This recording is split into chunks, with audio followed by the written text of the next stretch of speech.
We have been having consistent webinars on every Saturday. Last Saturday, we went across the Indian boundaries into Africa to explore business. We have been touching different aspects and different avenues and different parameters of business across various operations, across various sectors. And today, we decided to focus on a very, very crucial component of any business, that is tax planning. And obviously, we are going to talk about tax planning for companies this time. And while we are focusing on tax planning, since it's a very, very wide subject, we have chosen to keep it around direct taxations. And to give us inputs and share their experiences with us, we have a competent panel with me today. I have today Mr. Prem Shankar and Mr. Rajiv Bhargav. Mr. Prem Shankar has a rich experience of more than 20 years with various businesses and corporate entities on advising, consulting, and working on their taxation as a core subject, along with other practices which he has. Similarly, Mr. Rajiv Bhargav also comes with more than 22 years plus of experiences and has been intricately working on taxation with various corporates. Along with, he is also an valuation expert, and we have been engaging and deliberating on various avenues together. Welcome, Mr. Prem. Welcome, Rajiv. Thank you very much. And again, as I say, last but not the least, that we once again introduced Mr. Ravinder Goel to all of you. Some of you already know him. Mr. Goel is an able and has been an entrepreneur for the last 25 years. He has been training and educating a wide segment and a huge amount of masses across the country. This time, he is focusing on his tech ventures, and along with him, we are also targeting upcoming economies beyond India into developing economies in terms of taking avenues to their shores. Welcome, Mr. Goel, once again to the forum. Thank you. I'm sure with your experiences as an entrepreneur, you will be able to add a lot of values. So I would like you to speak a few words at the beginning. Mr. Goel, please. Thank you, Sandeep. And hello, entrepreneurs. I welcome you all in our 15th webinar on behalf of Panacea AB's Consulting Group Forum, Resolve the Unsolved. As we have been focusing various issues which are there with the entrepreneurs, and probably we just give them a small more learning or some experience we share from our consultants on panel, and it becomes a helping hand for everybody around. Our today's topic is tax planning for companies. Now, there are three words which I could see as a businessman. One is tax planning, then tax management, and then third comes is tax avoidance. So there is a whole set of committee which works on tax avoidance. Then there are people who works on tax management, and third is a category which is not very large, which works on tax planning. Now, when we talk about tax planning, it is more about taking due advantage of the legal provisions within the legal ambit. We work out and save our money, and we save the taxes which are due to us. Now, everybody in business, they work for definitely for profits, and if by somehow, if they can manage to save taxes within the limits provided in the laws, or maybe by the current government regimes, or the benefits which have been extended during various budgets. So probably an entrepreneur is not up to the mark where he can study the nitty-gritties of such kind of inputs. So we have like everybody have the array of professionals, CAs or maybe lawyers or other consultants with them. But still, yes, when you have people talking on general forum like this, so you may get some more inputs. So today we have Mr. Prem Shankar, a friend of us and consultant, thorough professional on an established CA and tax consultant, and Mr. Rajiv Bhargav, our panelist before as well, who's a CA, CS, and a law graduate as well. So I welcome both of you and request participants to put down their queries on the chat box so that once the basic session is over, we can take up those points. And thank you for listening to me, and back to Sandeep to take this further now. Thank you, Mr. Goyal. In fact, you pointed it out aptly. There are three categories which are there, and we have faced this scenario while consulting and advising companies all across. And taxation has been always a very, very important and exciting topic for everybody. To start off with, taking on from what Mr. Gold shared, I request first Mr. Prem Shankar, if you can share with us uh, the top line overview in terms of what should one understand from the basic concept of tax planning. Okay. Thank you, Mr. Sindhu. Thank you very much. Okay, this corporate tax planning is generally thought of as being a tax saving tool, but we as professionals see it from another viewpoint. We take it as it has multi dimensions. This is a process. This tax planning is a process which helps you to administer your taxation in a manner that you operate your business in a more efficient, more profitable, and more compliant manner. So the tax planning stands for these three things. It makes you efficient, profitable, and compliant. So for me, tax planning is this one. Great. Over to Sandeep. Now, carrying on with this initial introduction, Rajiv, would you like to add something at this stage before we open it up for you? Yes, sir. In fact, Ravinder ji have touched upon a very important point that most of the time people see tax planning just for the saving on taxes. But that saving could be legitimate, that saving could be illegitimate, or tax avoidance or evasion. So when somebody gets into the practice of tax evasion, they not only do the harm to the economy, they also doing a harm to themselves, because ultimately it might be very costly to them in future. And as the systems are improving with the government, tax evasion has become very difficult and very costly as well. That is a very important point that he has highlighted. So there is a more need for a legitimate tax planning of operations, with which the company can always fulfill their objectives of being more competitive, more profitable, and have better cash flows by having minimizing their taxes, but in the legitimate way. That is a difficult way, but that is the way forward the companies should be focusing on. Wonderful. So we have the starting base already there. Now I am opening it up to both Mr. Prem and Rajiv to take on.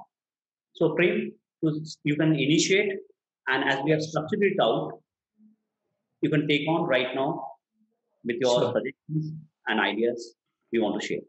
Yeah, so I'm taking it from where Mr. Rajiv just left, saying that all tax planning should be done in a legitimate manner. First, we have to understand why this is so.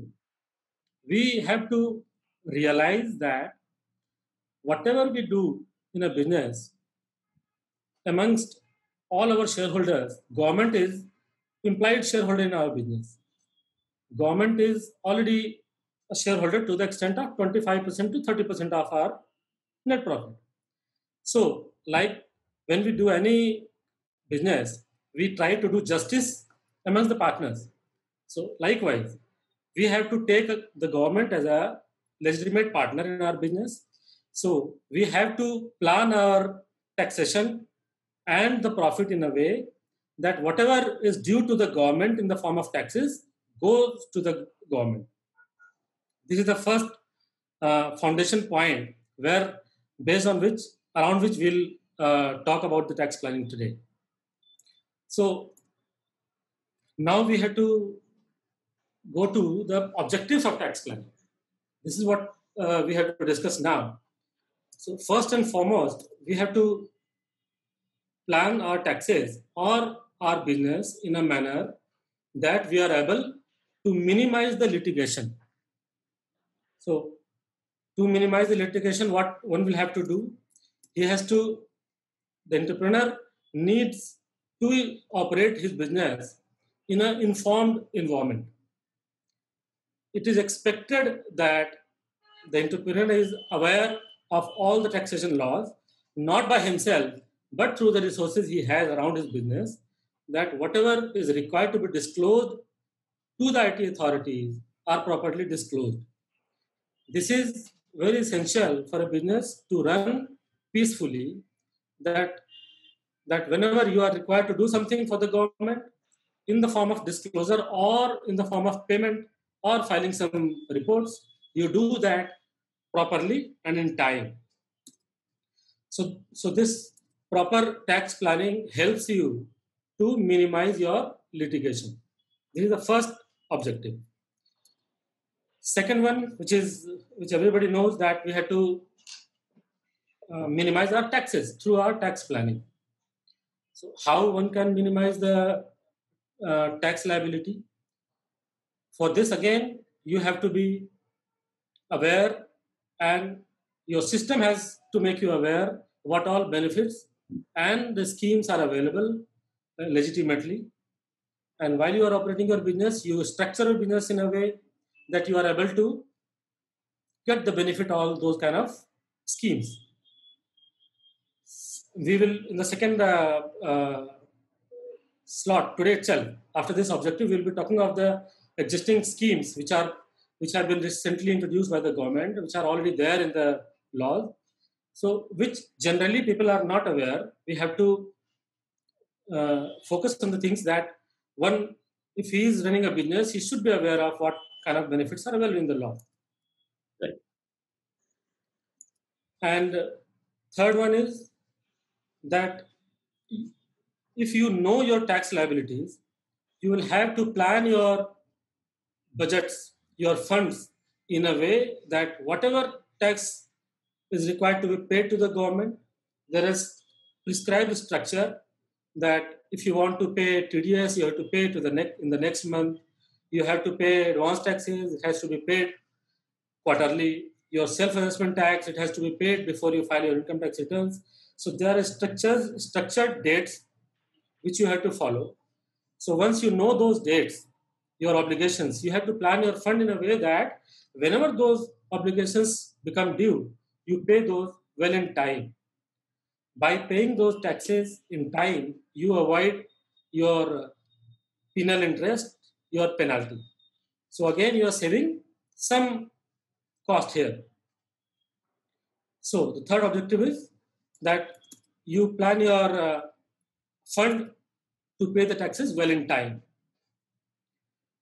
The fourth one is you have to realize that you are contributory to the development of the economics of the country. So government runs on the taxes you pay. So whatever legitimately becomes due in the form of taxes, you have to pay that. You never think of making some adjustment, some illegitimate actions whereby you can avoid the taxes. Because as Mr. Rajiv rightly said, today when you avoid tax, try to avoid tax, it becomes very costly at later point of time. So you have to be very legitimately paying all the due taxes. There are other objectives which Mr. Rajiv is going to take on henceforth. Right. Before I think you start off, it's great that Prem, you shared very, very critical thoughts.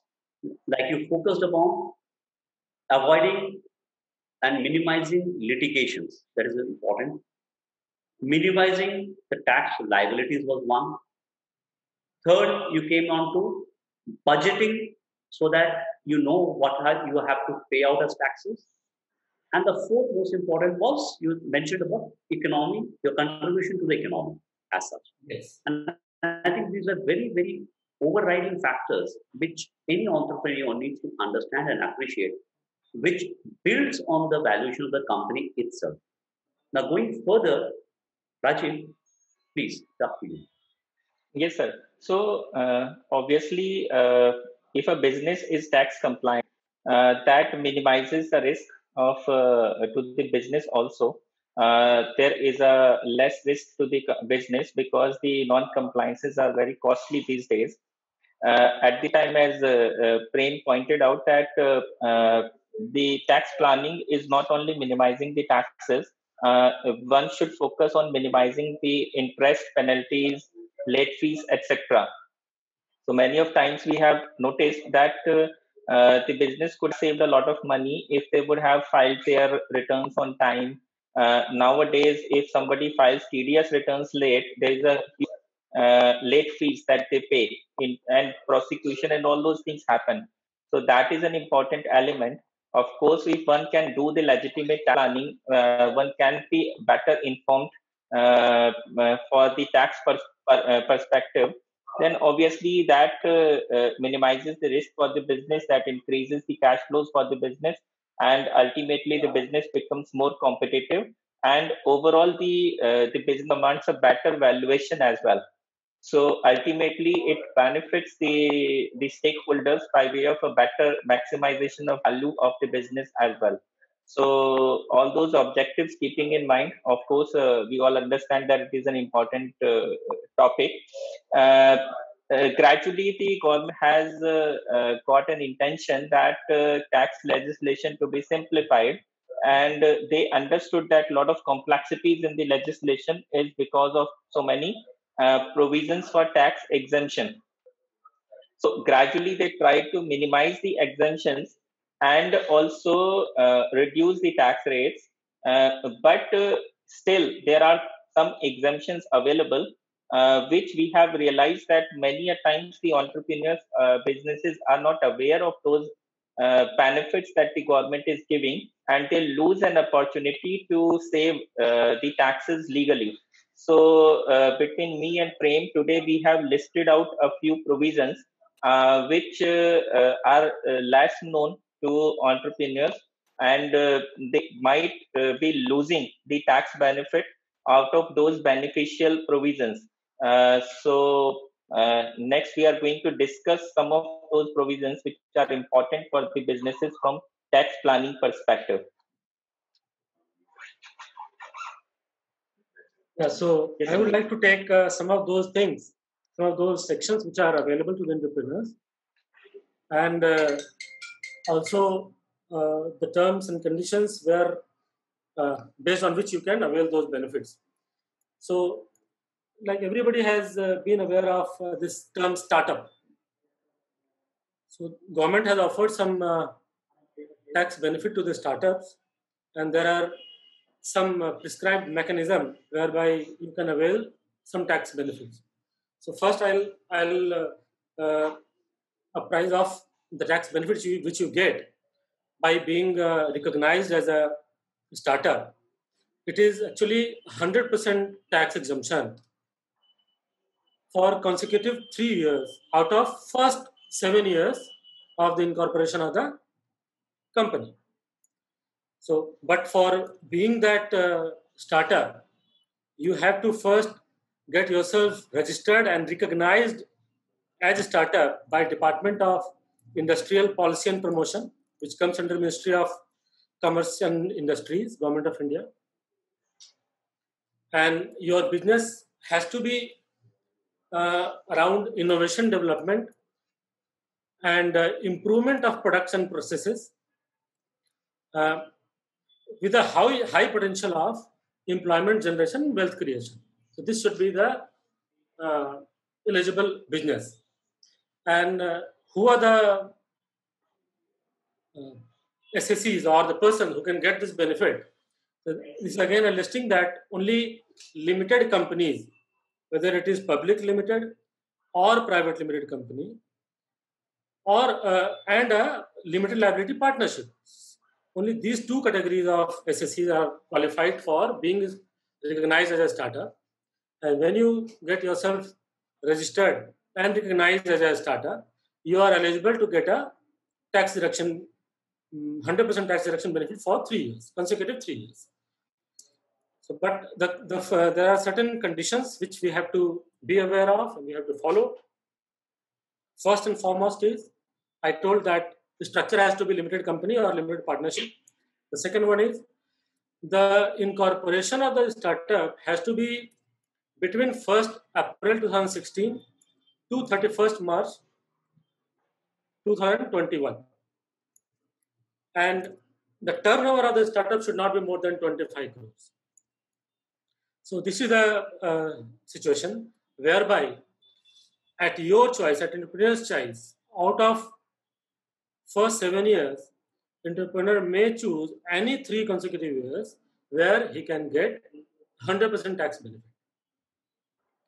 So this is one thing.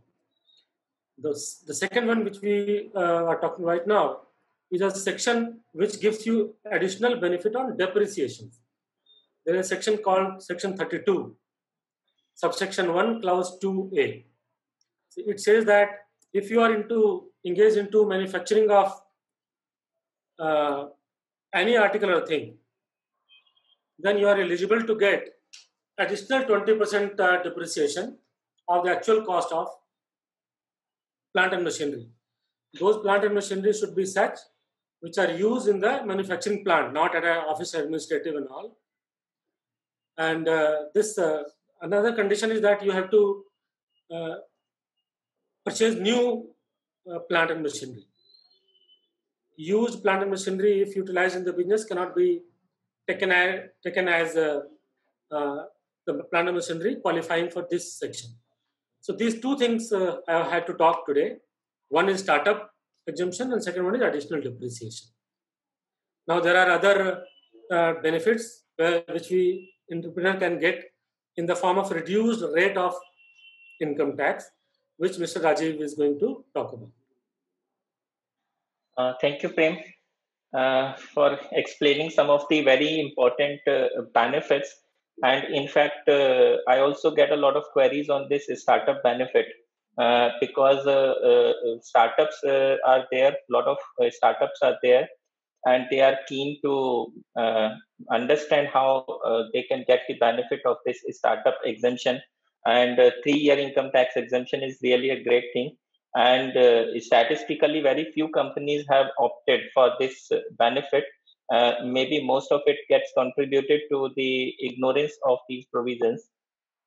I am also going to discuss about some of the tax exemptions which are very less used by the entrepreneurs out of ignorance only.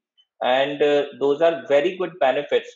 Why they are benefits is that your taxable income, gross total income remains the same, whereas your business income remains the same, but claim it as an exemption and you pay less taxes. So it's kind of an incentive and a benefit that is given by the government. One of the such very less used provision is section 80JJAA. What it says is that in India the employment generation is very important, and the government wants organizations, entrepreneurs to generate employment. So every business, when they are generating employment, the government wants to incentivize them.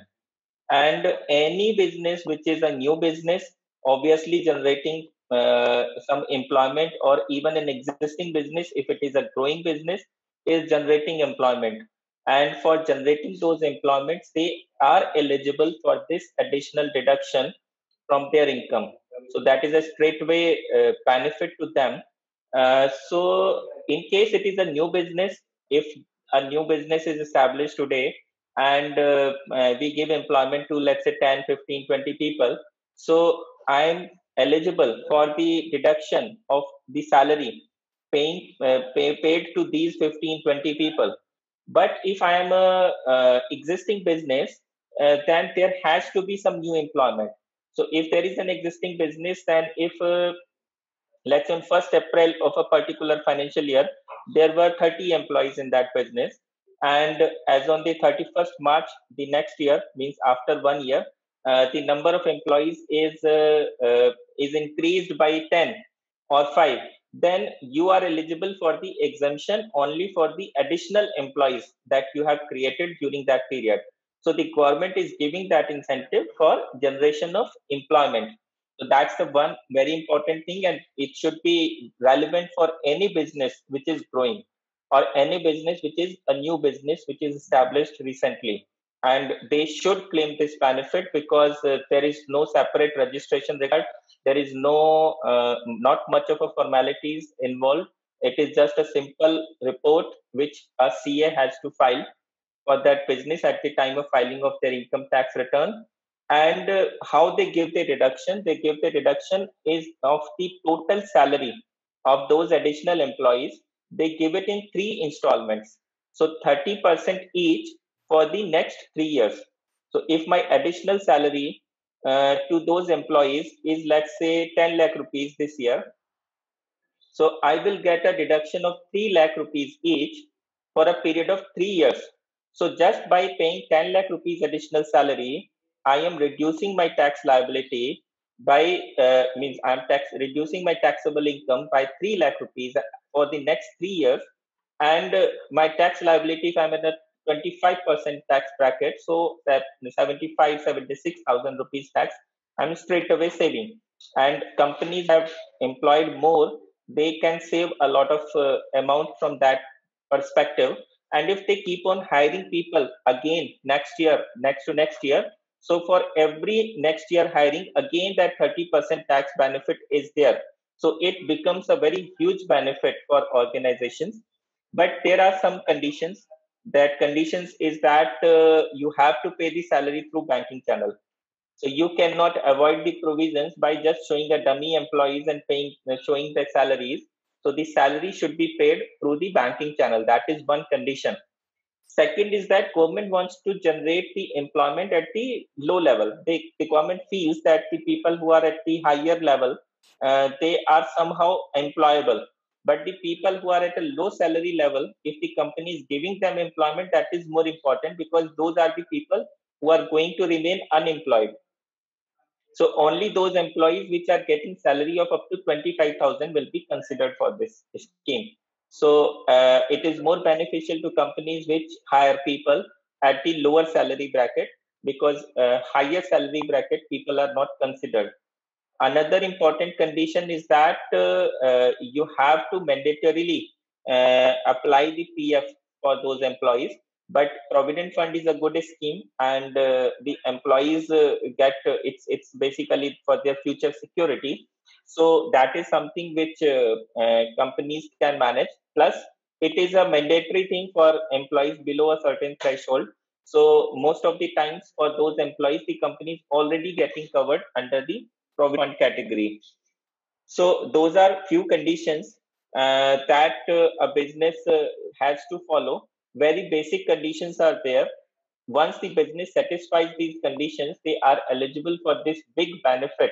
And I personally have experienced that many of the clients which have come to us, they were not aware about this benefit. Many of the companies were not claiming this benefit while they were eligible. So the companies which have established 2 or 3 new plants in the last year, they were not aware and they did not claim. So that is a very good benefit which the government is incentivizing the people who are generating employment. So that one should always claim. So that is what I wanted to highlight. 80JJAA is the section which people should look into. All the entrepreneurs should look into. Another important point that I want to discuss today is that a few years back, there was only tax planning in respect of the exemptions availability. But now the situation has changed. Now there is a tax planning in choosing the right tax regime as well. So that's an interesting situation, that you have multiple options to choose from. So there is one option where you pay less tax at the lesser rate, but you will not be eligible for some exemption. And there could be another option where you pay a higher tax, but you will be eligible for exemptions. So why this situation has been created is because the government wanted to create a tax environment which is simple, no exemption and lower tax rate, so that the whole world will know that India is not a high tax country, and the tax exemptions are minimized. So there is a simple tax law that you just calculate your income, you pay tax at a lower tax rate. But lot of businesses were enjoying the tax exemptions, and lot of businesses want to enjoy the tax exemptions. So for them, discontinuing all those exemptions was also impracticable for the government. So because of this, we are having a situation today that we have an option to have a higher tax rate with exemptions, or we have an option to choose a lower tax rate without exemptions. So, like my fellow friend Prem just informed about the benefit of additional depreciation and this startup 3 years tax benefit for a startup. So, if you want to claim those benefits, you have to sacrifice on the lower tax rate. You have to choose the higher tax rate. So, but with higher tax rate and exemption, still you might be benefiting.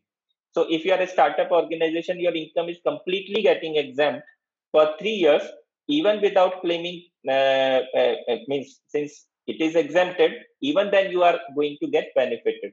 If you are having a lot of capex, lot of plant and machinery investment, you might be interested in claiming this additional 20% appreciation with a higher rate.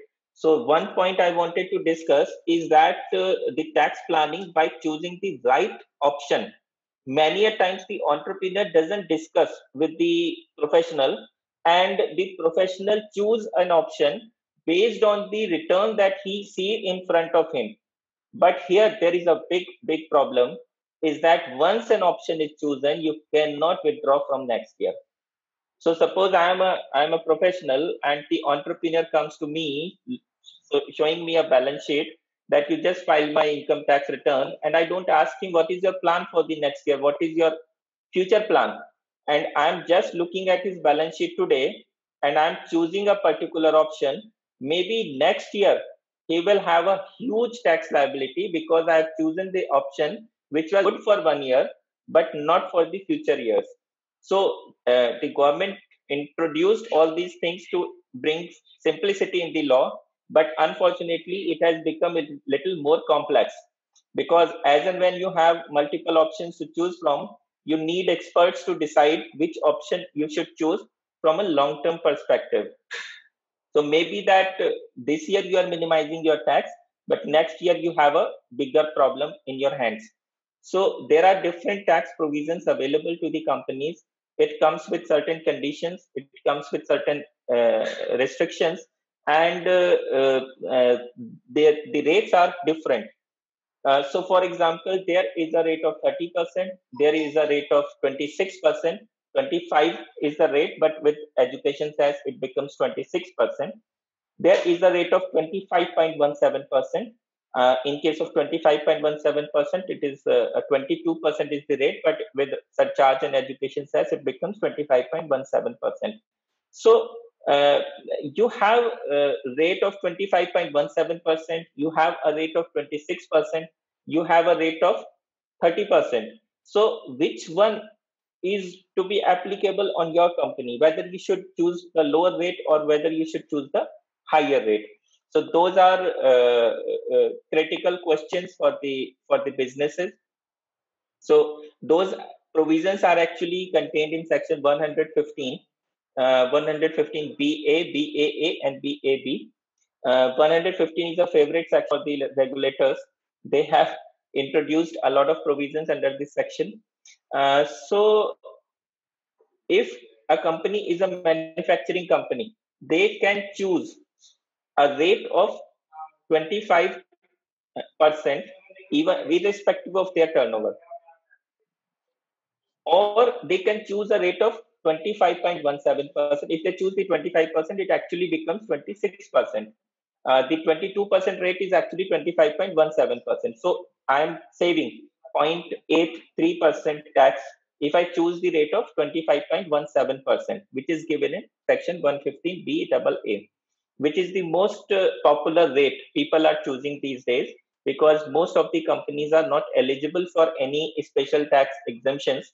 So if you choose that rate, you are actually paying taxes at a much lower rate, but you cannot be eligible for any tax exemption. So you take 25.17% rate, but you cannot claim startup exemption. You cannot claim any exemption under Chapter 6A.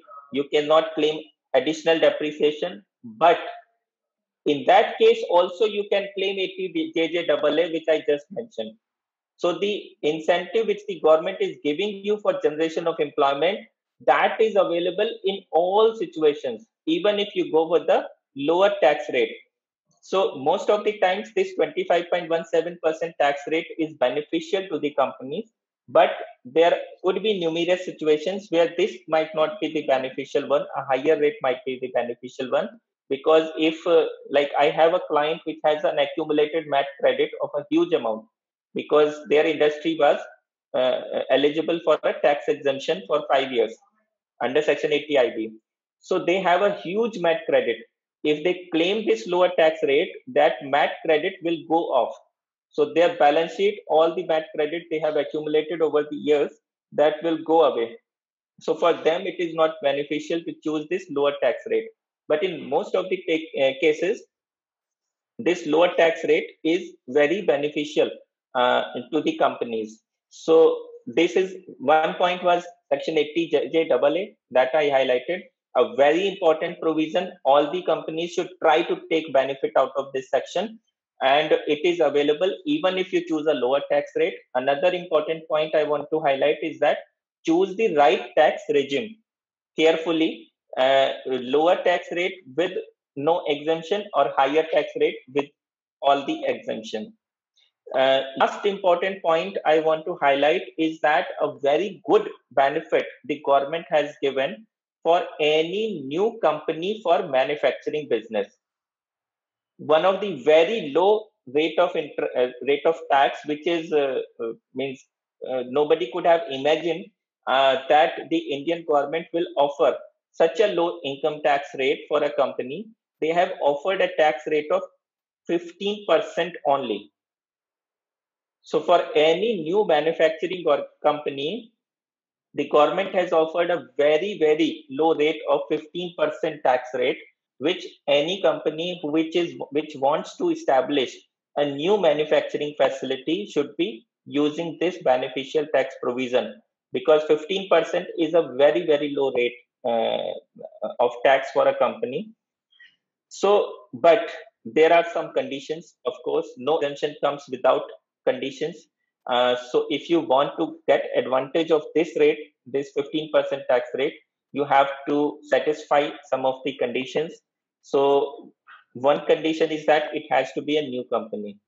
So if you are doing the manufacturing, but you are an old company, you cannot take benefit of this section. The government wants a new company to be created for manufacturing to give this benefit.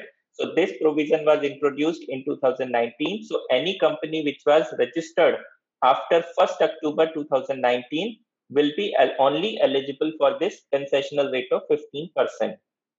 So that is one condition, that the company should be the new company. Second is that you have a timeline by which you have to complete your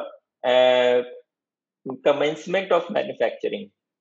So by 31st March 2023, the manufacturing should get commenced, because the government wants the manufacturing established soon.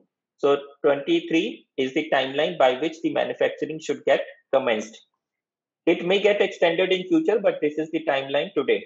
The business should not be formed by splitting of a reconstruction of an existing business. So a lot of businesses owners will think that, okay, if that is a low rate, what I will do, I just make a new company. I will sell all my machinery of my old factory to this new company, and this new company will enjoy that 15% tax rate. So that is not the case. They are not allowing. It has to be a new manufacturing setup and a new factory and a new business. Another condition is that it should be manufacturing. This exemption is not allowed to any other businesses. It is for manufacturing and production only. You have to do the manufacturing and production only, then only you are eligible for this benefit. They have excluded some businesses like software, they have excluded printing of books, they have excluded. So some businesses they have excluded, but most of the manufacturing are covered in this benefit. Another condition is that you should not be using old machinery. So what company might be doing is that they will buy an existing business from an outsider, not your own business. You will buy the machinery from an outsider and then you will set up a new business. So they are not allowing it. But if you are importing an old machinery, sometimes it happens that for competitive reasons, the businesses import an old machinery, which is obsolete outside India, but that machinery can be used efficiently in India. So that is allowed.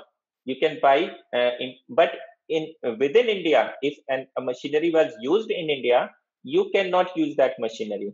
Now the question came that if I buy only one old machinery, then also I will not be eligible for exemption. Suppose I put in place the whole factory, everything. I just bought a second-hand generator or a second-hand machine. So just for buying that small machine, I will not be eligible. So the government said that up to 20% you can buy old machinery. So that is allowed, but most of your machinery should be the new one. And then in this 15% tax regime, you cannot claim any other exemption. But again, interestingly, Section 80JJAA deduction is available to this business as well. So first of all, you will claim that 15% tax rate. Second, obviously, if you are establishing a new factory, you will be employing people, lot of workers, supervisors, etc. So for that, you will again claim 80JJAA deduction, and MAT is not applicable on you. So effectively, you may reach to a zero taxation as well for at least 3 years. So obviously, if somebody reaches 3 years at least zero taxation, and thereafter 15% tax rate, that's a very good scenario. So only one important catch is there for any of these provisions. If you exercise the option once, you cannot withdraw that option. There is no exit. So it is very important that the entrepreneurs get involved in this decision. They also tell the consultants what is their plan. So tax consultants are not just can work in isolation. They have to partner with the entrepreneurs, understand what is their plan, and accordingly the tax rate has to be chosen. So that is one important provision, which is a very good benefit. Most of the companies should try to utilize. In this case, one more important point is that suppose you are already doing a business and you want to establish a new factory. So instead of establishing new factory in the same company, you would want to establish this new factory into a new company and claim this, say, 15% tax regime. Now the situation comes that your new factory is also selling goods to your old business or to the clients of your old business. Now you would try to create a scenario where more and more profit comes to this business, which is at a lower tax regime. So in case there are transactions with your old business, with the other entity, in a manner that you are creating more profits into this business, which is taxed at a lesser rate, then domestic transfer pricing might apply. So basically the law has adequate controls to ensure that nobody misuses the provisions by making the transactions in a way that they are unnecessarily creating a higher income into this kind of a business, or you create some income which is not related to the manufacturing into this business. So those incomes will be taxed at the highest rate. So those are few safeguards available, and that one should keep in mind. But otherwise, this is a very good beneficial provision. 80JJAA as well as this lower tax regime, 15% for new manufacturing company. And I would request all the entrepreneurs to take the maximum benefit out of it if their situation falls in any of these areas. So this is all important provisions that I planned for the discussion today. Over to you, Sandeep ji. Great. With Prem and Rajiv, we got very important points, starting from a startup benefit to benefit if you're employing people below 25,000 rupees a salary, tax benefits to push on employment generation, to exemptions, to even choosing the right regime. And believe me, we have been working hands together with tax consultants and advisors in restructuring companies and realigning them.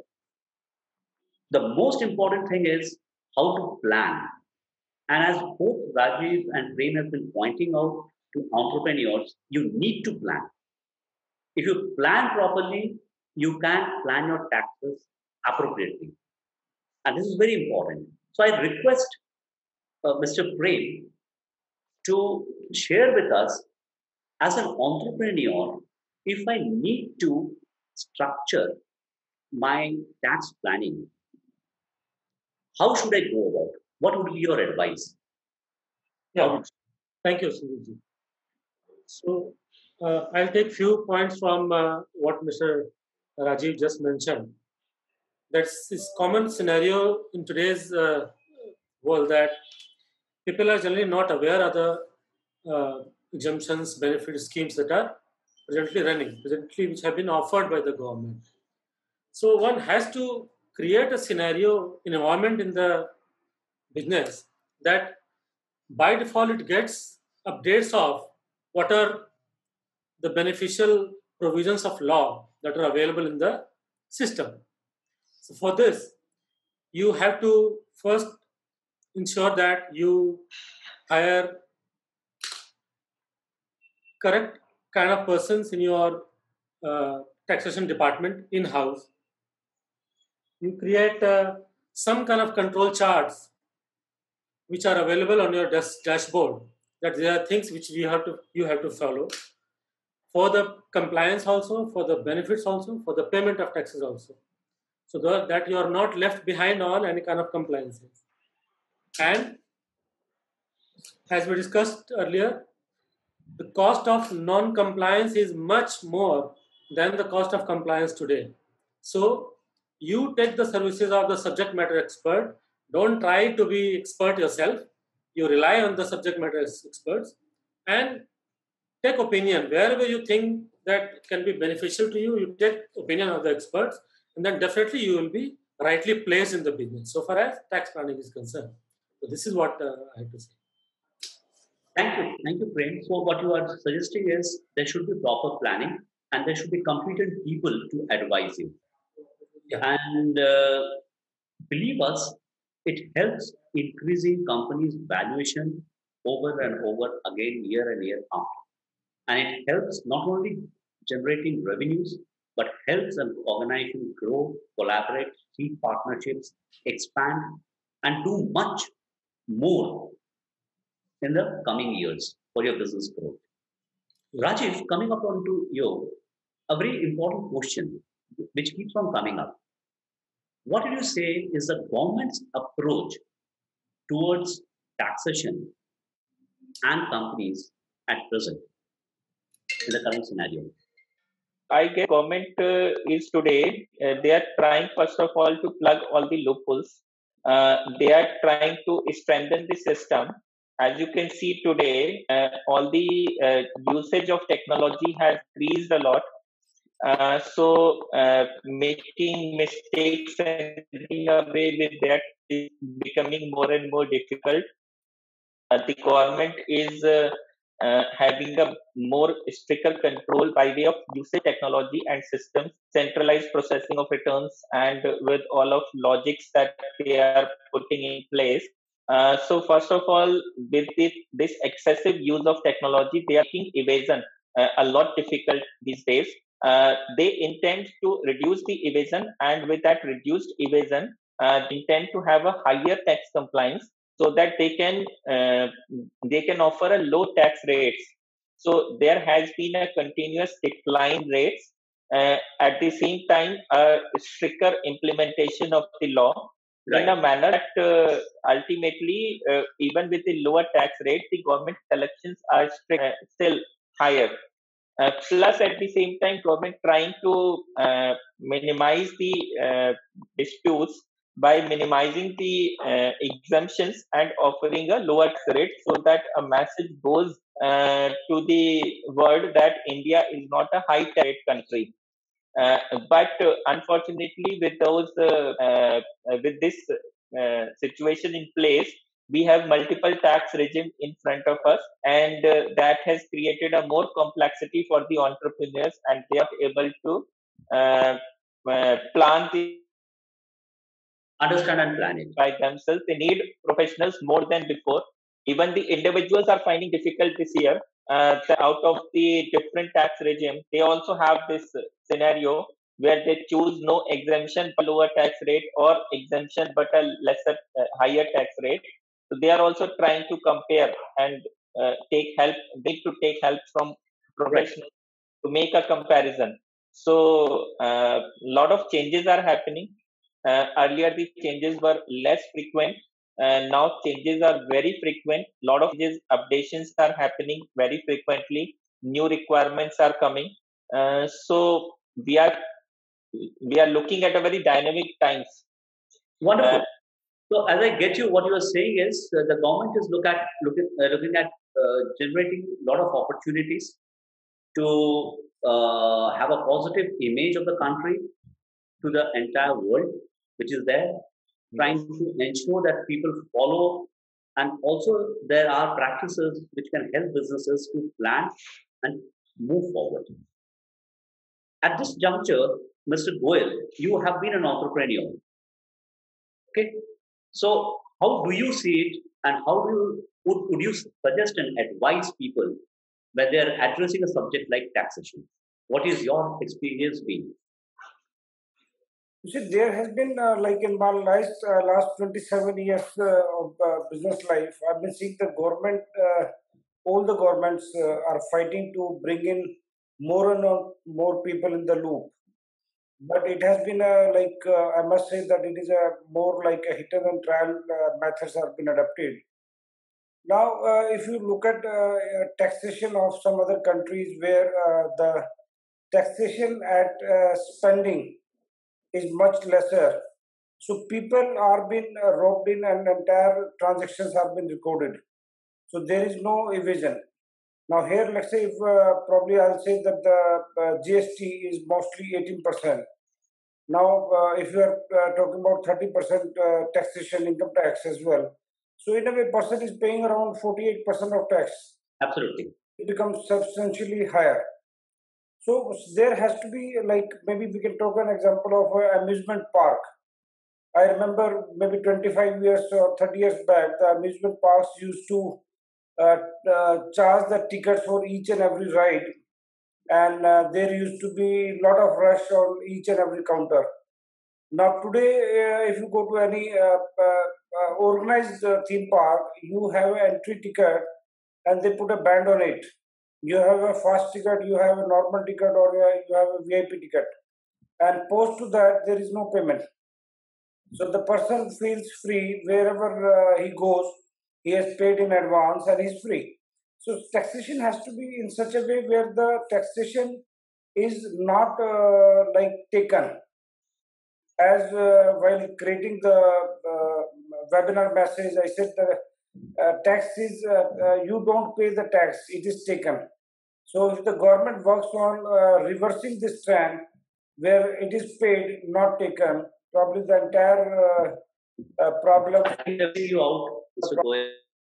will be resolved, I think. Right, right. Great. Has been a very exciting thing, and I think it's a great opportunity to share our thoughts. And basically, tax planning is very, very important for every entrepreneur.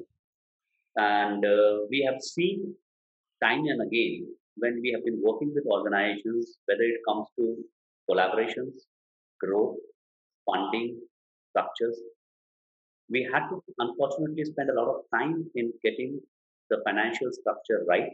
I'm sure Mr. Prem and Rajiv will agree with that.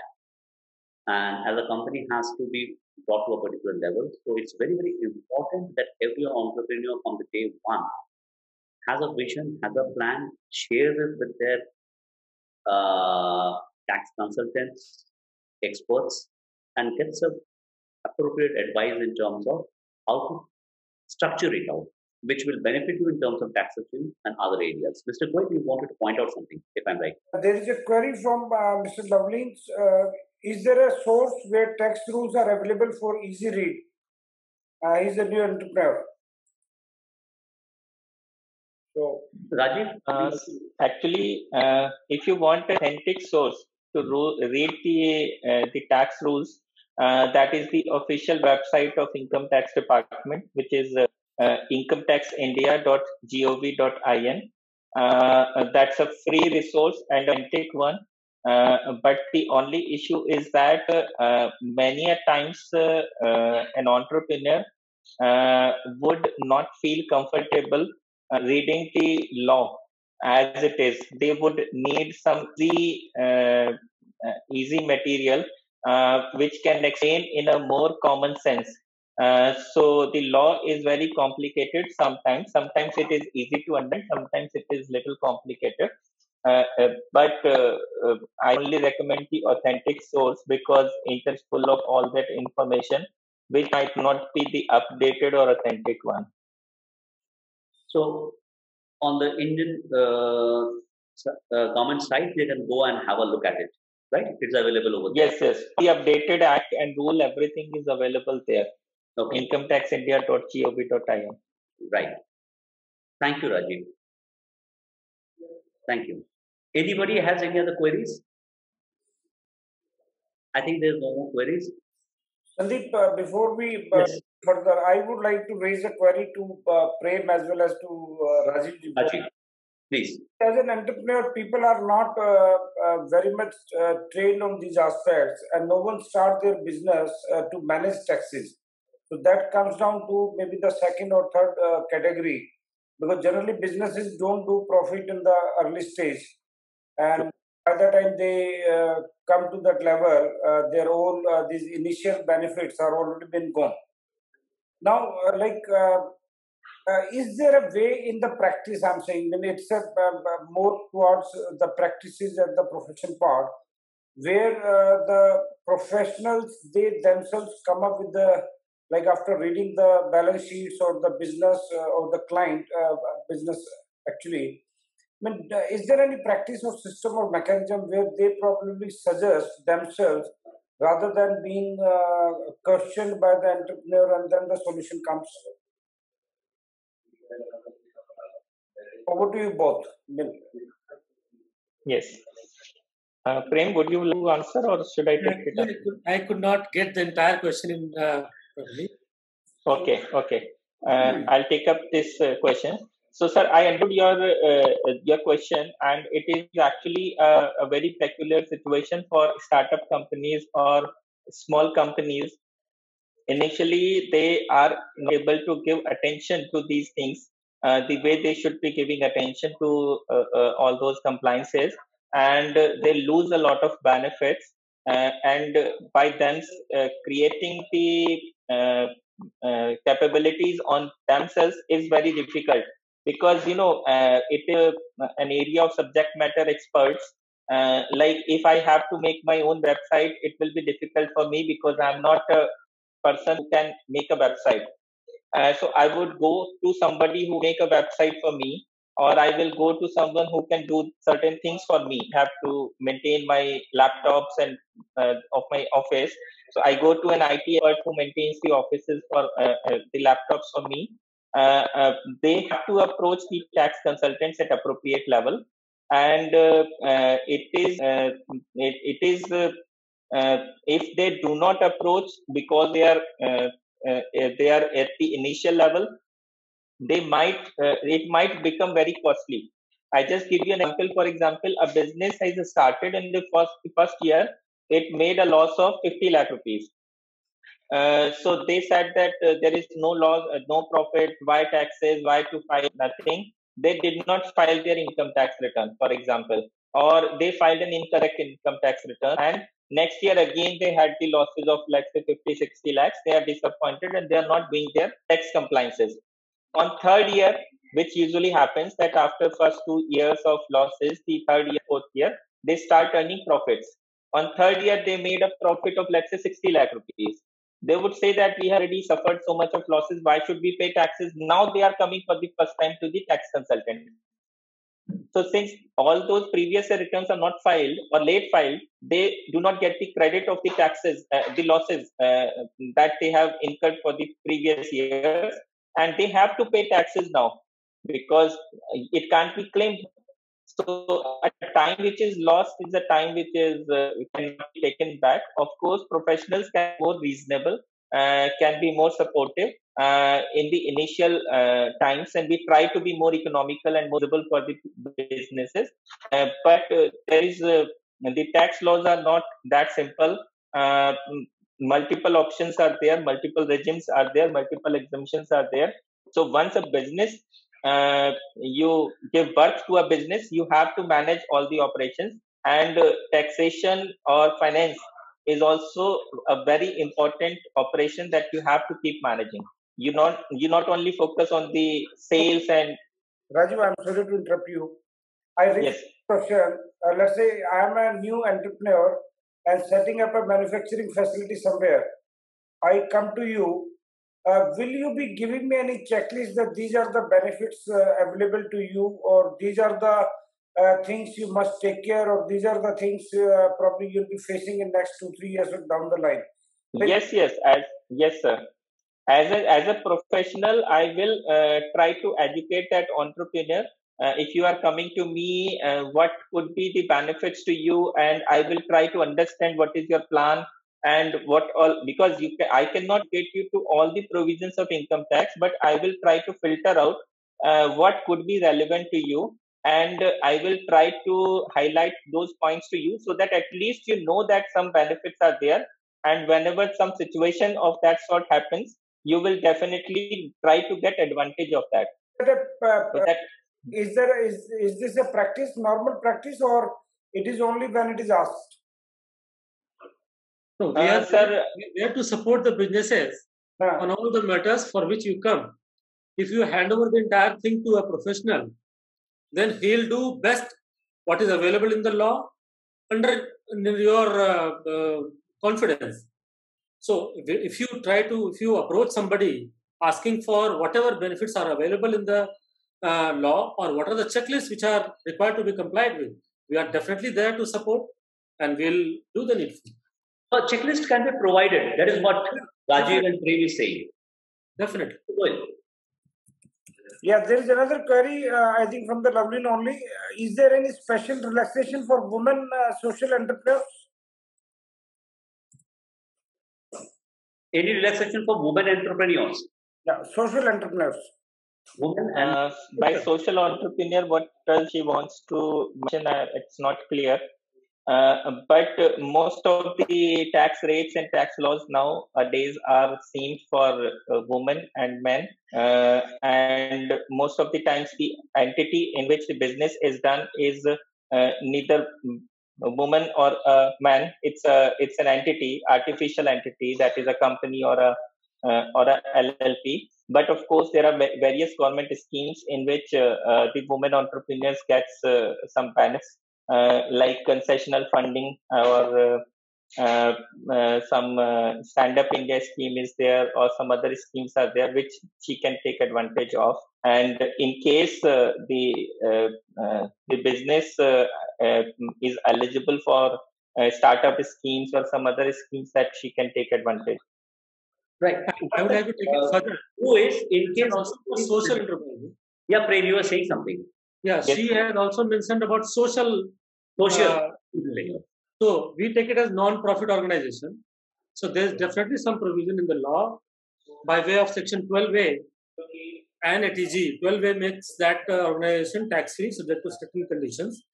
So definitely there are some exemptions for social enterprises.